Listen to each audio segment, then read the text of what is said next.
Vos circonstances de vie ne vous définissent pas. Elles expliquent certaines choses, oui, mais elles ne dictent pas ce que vous pouvez devenir ou pas. Alors oui, je sais, je suppose bien, vous avez traversé des choses difficiles, une enfance marquée par le manque, le rejet, l'instabilité, la peur parfois. Et puis vous avez appris à survivre, parfois à vous taire, à encaisser, à faire bonne figure. Et aujourd'hui, vous avez sûrement l'impression que tout cela vous colle à la peau encore aujourd'hui, comme si ces blessures d'hier décidaient encore pour vous, de vos choix, de vos émotions, de vos relations, de vos limites. Mais j'aimerais profiter de ce podcast pour vous rappeler une chose essentielle. Ce n'est pas une fatalité. Votre passé n'est pas une condamnation à perpétuité. C'est une explication, certainement, mais pas une définition. Et ça change tout. Si vous avez grandi dans un environnement où vous avez été peu valorisé, vous avez peut-être développé l'habitude de minimiser vos besoins, de penser que vous dérangez, que vous êtes de trop, que vous ne méritez pas plus que ce qu'on vous donne, quand on veut bien vous le donner. Et donc, sans vous en rendre compte, vous tolérez des situations qui vous font du mal, des relations unilatérales, des emplois qui ne vous nourrissent plus, des silences qui vous étouffent et vous enferment. Mais, cher ami, vous n'êtes pas un arbre. Vous pouvez bouger, vous pouvez changer, vous pouvez rediriger votre vie. Oui, même si vous avez 40 ans et plus. Oui, même si vous avez déjà essayé 100 fois. Essayez une 101e fois. Et plus encore. Oui, même si vous ne savez pas par où commencer.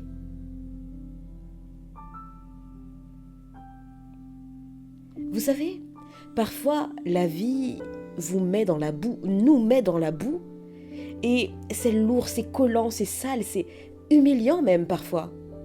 Mais si vous êtes déjà dans la boue, à quoi bon rester immobile? Puisque vous souffrez déjà, autant que cette souffrance ait du sens, autant donner un sens à cette souffrance.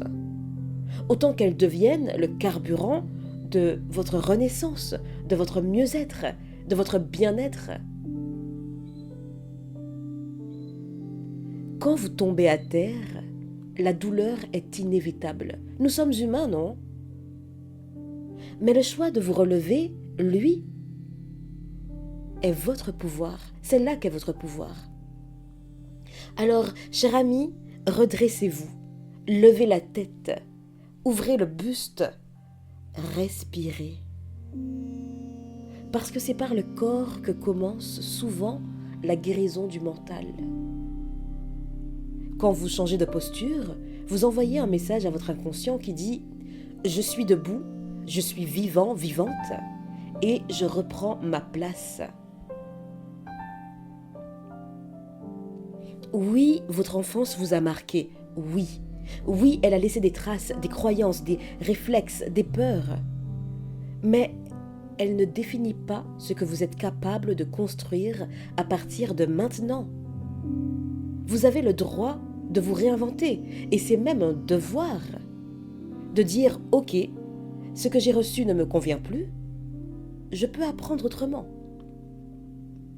Je peux désapprendre et réapprendre autre chose qui me correspond plus, qui me convient mieux. » Et ce processus ne commence pas par de grands bouleversements, non, non, non. Il commence par des petits choix quotidiens. Par exemple, dire non quand vous avez toujours dit oui. Refuser de vous excuser d'exister. Non de non. Oser demander de l'aide sans honte ni culpabilité. Vous parler, apprendre à vous parler avec douceur, comme à un ami cher, comme si vous parliez à un ami cher que vous considérez, que vous aimez profondément et inconditionnellement. Ce sont ces petits gestes qui déprogramment votre cerveau. Ce sont eux qui vous reconnectent à votre force intérieure. Et retenez bien, tout n'est pas fini. Votre vie n'est pas finie. Si vous m'écoutez, c'est que vous respirez encore. C'est que vous êtes en capacité de faire un petit pas, puis un autre. Ce n'est pas parce que vous traversez un passage sombre que la lumière n'existe plus. Elle est peut-être juste derrière. Et parfois, il faut simplement continuer à marcher, même à petits pas, même en pleurant, même en hurlant, même en doutant. Alors, cher ami, accueillez vos émotions, ressentez-les, mais ne les fuyez pas. Pleurez s'il le faut. Faites une pause, respirez et repartez de plus belle. Le but ici n'est pas de ne plus tomber, mais de ne plus vous abandonner quand vous tombez. De ne plus vous abandonner quand vous tombez. Parce qu'on tombe. Les chutes sont inévitables dans la vie que nous vivons. Alors oui, je sais que c'est beaucoup plus facile à dire qu'à faire, que c'est difficile même. Mais je veux que vous entendiez ceci comme un appel. Pas comme une simple phrase ou un podcast de motivation, un énième podcast de motivation. Vous avez en vous tout ce qu'il faut pour aller mieux. Pas pour devenir parfait, pas pour effacer le passé, mais pour créer du sens à partir de ce que vous avez vécu. Et ce, quelle que soit votre histoire de vie. La souffrance que vous avez connue n'a pas besoin d'être niée. Mais elle peut devenir un outil d'élévation, de motivation, si vous choisissez d'en faire quelque chose. C'est ce que j'appelle transmuter la douleur.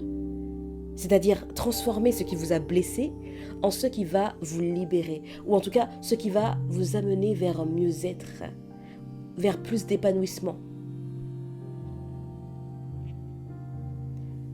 Ne laissez pas la vie décider pour vous. Ne laissez pas les circonstances vous dicter qui vous êtes ou ce que vous valez. Votre pouvoir, c'est votre conscience. Votre pouvoir, c'est décider que, cette fois, vous ne serez plus spectateur, spectatrice.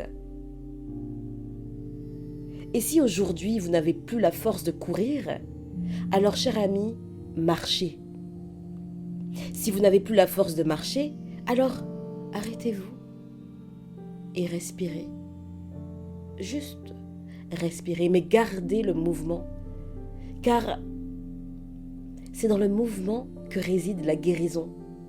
Même si ce dernier est lent, même s'il est invisible aux yeux des autres. Cher ami, je crois en vous.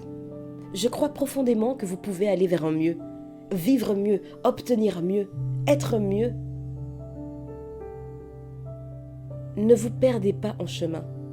Souvenez-vous que votre force est toujours là, sous les couches de peur, sous les couches de fatigue, de doute.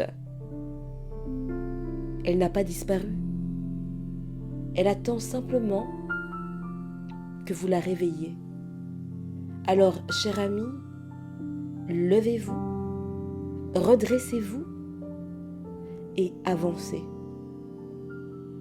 Je vous dis à bientôt et d'ici là, imposez-vous.